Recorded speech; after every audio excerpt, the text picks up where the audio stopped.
సుబ్రహ్మణ్య షష్ఠి. మార్గశిర మాసము శుద్ధ షష్ఠిని సుబ్రహ్మణ్య షష్ఠి అంటారు. అది ఈ సంవత్సరం 2024 డిసెంబర్ నెల 7వ తారీఖు శనివారం వచ్చింది.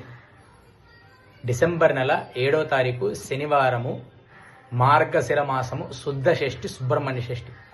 ఈ సుబ్రహ్మణ్య షష్ఠి రోజున సుబ్రహ్మణ్యేశ్వర స్వామి వారిని అంటే కుమారస్వామి వారిని సుబ్రహ్మణ్యేశ్వర స్వామి వారిని దగ్గరలో ఉన్న సుబ్రహ్మణ్యేశ్వర స్వామి వారి దేవాలయానికి వెళ్ళి అభిషేకం చేసుకొని పాలతో అభిషేకం చేసుకొని చక్కగా పంచామృతాలతో కానీ పాలతో కానీ అభిషేకం చేసుకొని ఆ రోజంతా ఉపవాసం ఉండి సుబ్రహ్మణ్యేశ్వర స్వామి వారిని కనుక పూజ చేసుకుంటే మనకి చక్కటి ఆరోగ్యము, మంచి సంతానము, ఆరోగ్యకరమైన సంతానము, భార్యాభర్తల మధ్య అన్యోన్య దాంపత్యము ఇవన్నీ కూడా కలుగుతాయన్నమాట.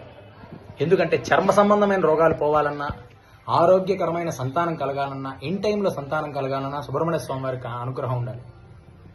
అనారోగ్య సమస్యలు తీరాలన్నా, సర్పదోషాలు తొలగాలన్నా, కాలసర్పదోషాలు తొలగాలన్నా, అంగారక దోషాలు అంటే కుజదోషాలు పోవాలన్నా, శీఘ్రంగా వివాహం అవ్వాలన్నా, ఇన్ టైంలో మ్యారేజెస్ అవ్వాలన్నా, అమ్మాయికైనా సరే అబ్బాయికైనా సరే ఇన్ టైంలో సంతానం కలగాలన్నా, వైవాహిక జీవితంలో అన్యోన్య దాంపత్యంగా ఎటువంటి గొడవలు లేకుండా కలిసి ఉండాలన్నా సుబ్రహ్మణ్యేశ్వర స్వామి వారికి అనుగ్రహం ఉండాలి. కావున డిసెంబర్ నెల 7వ తారీఖు మార్గశిర శుద్ధ షష్ఠి నాడు సుబ్రహ్మణ్యేశ్వర స్వామి వారిని అందరూ కూడా పూజ చేసుకొని అందరికీ తెలియజేయండి.